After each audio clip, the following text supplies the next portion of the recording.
روي في كتاب عوالم العلوم بسند صحيح عن جابر بن عبد الله الأنصاري عن فاطمة الزهراء عليها السلام بنت رسول الله صلى الله عليه وآله وسلم قال: سمعت فاطمة أنها قالت: دخل علي أبي رسول الله في بعض الأيام فقال: السلام عليك يا فاطمة.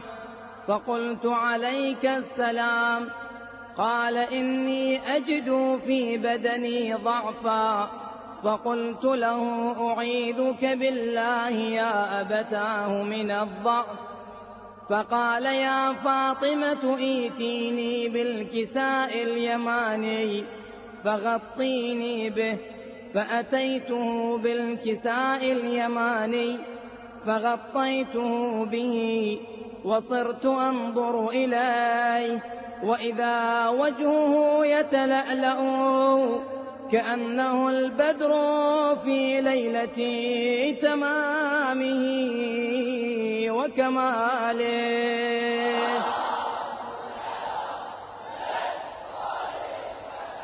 فما كانت إلا ساعة وإذا بولدي الحسن قد أقبل وقال: السلام عليك يا أماه. فقلت: وعليك السلام يا قرة عيني وثمرة فؤادي. فقال: يا أماه، إني أشم عندك رائحة طيبة كأنها رائحة جدي رسول الله صلى الله عليه وآله وسلم. فقلت: نعم، إن جدك تحت الكساء. فأقبل الحسن نحو الكساء وقال: السلام عليك يا جداه يا رسول الله، أتأذن لي أن أدخل معك تحت الكساء؟ فقال: وعليك السلام يا ولدي ويا صاحب حوضي، قد أذنت لك. فدخل معه تحت الكساء.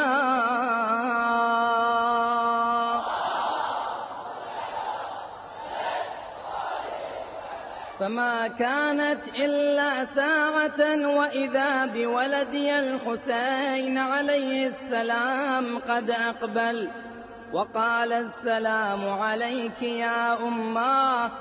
فقلت: وعليك السلام يا ولدي ويا قرة عيني وثمرة فؤادي. فقال لي: يا أماه، إني أشم عندك رائحة طيبة كأنها رائحة جدي رسول الله صلى الله عليه وآله وسلم. فقلت: نعم، إن جدك وأخاك تحت الكساء. فدنا الحسين نحو الكساء وقال: السلام عليك يا جداه، السلام عليك يا من اختاره الله، أتأذن لي أن أكون معكما تحت الكساء؟ فقال: وعليك السلام يا ولدي وشافع أمتي، قد أذنت لك. فدخل معهما تحت الكساء.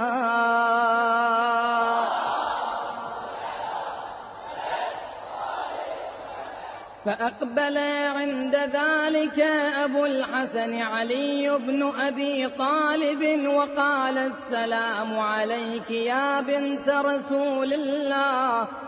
فقلت: وعليك السلام يا أبا الحسن ويا أمير المؤمنين. فقال: يا فاطمة، إني أشم عندك رائحة طيبة كأنها رائحة أخي وابن عمي رسول الله. فقلت: نعم، ها هو مع ولديك تحت الكساء.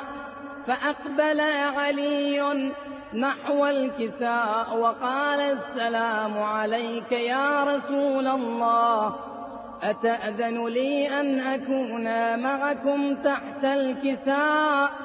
قال له وعليك السلام يا أخي ويا وصي ويا خليفتي وصاحب لوائي، قد أذنت لك. فدخل علي تحت الكساء.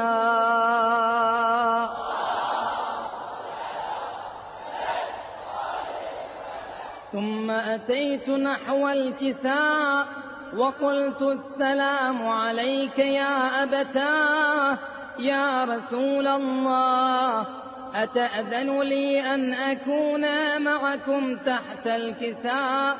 قال وعليك السلام يا بنتي ويا بضعتي، قد أذنت لك. فدخلت تحت الكساء.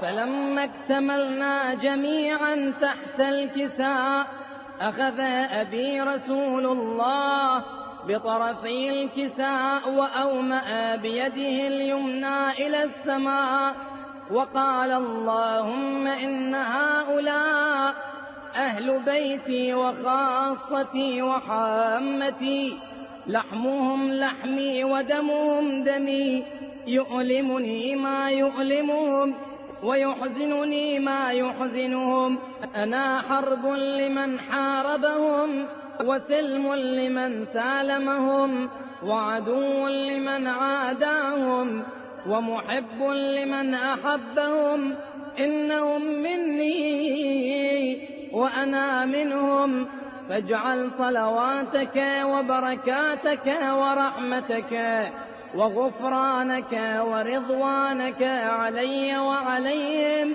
وأذهب عنهم الرجس وطهرهم تطهيرا.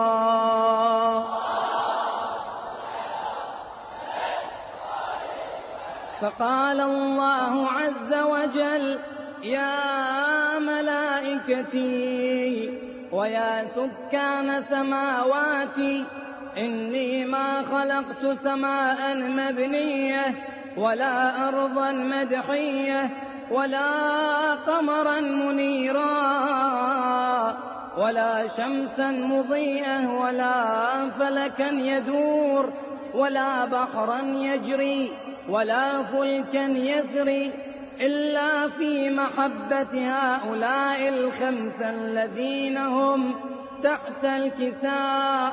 فقال الأمين جبرائيل يا رب ومن تحت الكساء؟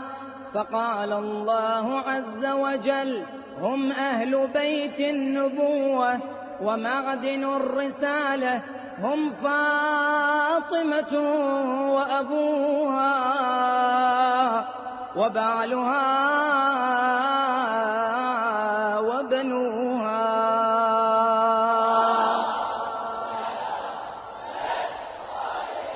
فقال جبرائيل يا رب تأذن لي أن أهبط إلى الأرض لأكون معهم سادسا؟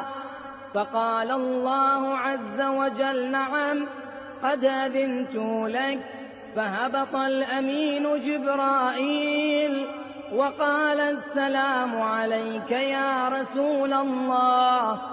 العلي الأعلى يقرئك السلام ويخصك بالتحية والإكرام ويقول لك وعزتي وجلالي إني ما خلقت سماء مبنية ولا أرضا مدحية ولا قمرا منيرا ولا شمسا مضيئة ولا فلكا يدور ولا بحرا يجري ولا فلكا يسري إلا لأجلكم ومحبتكم، وقد أذن لي أن أدخل معكم، فهل تأذن لي يا رسول الله؟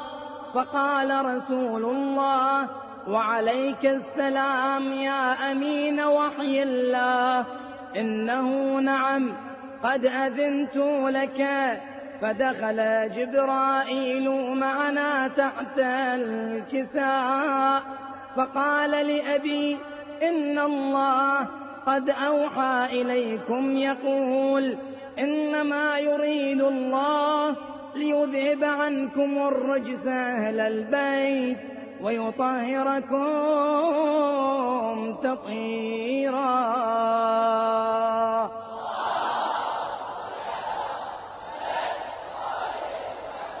فقال علي لأبي: يا رسول الله، أخبرني ما لجلوسنا هذا تحت الكساء من الفضل عند الله.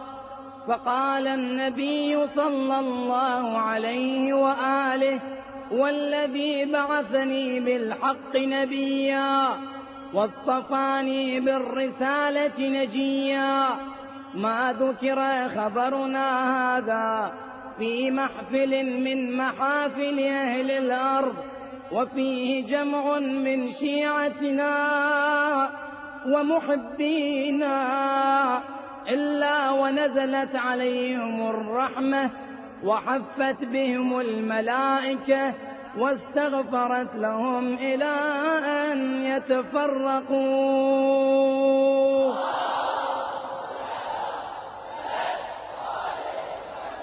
فقال علي عليه السلام: إذن والله فزنا وفاز شيعتنا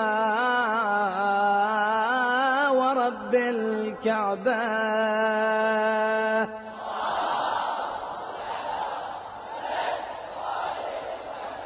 فقال أبي: رسول الله صلى الله عليه وآله: يا علي، والذي بعثني بالحق نبيا واصطفاني بالرسالة نجيا، ما ذكر خبرنا هذا في محفل من محافل أهل الأرض وفيه جمع من شيعتنا ومحبينا وفيهم مهموم إلا وفرج الله همه،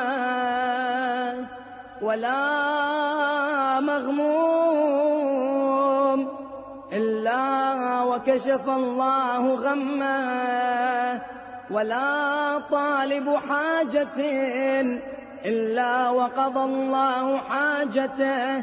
فقال علي عليه السلام: إذن والله فزنا وسعدنا، وكذلك شيعتنا فازوا وسعدوا في الدنيا والآخرة ورب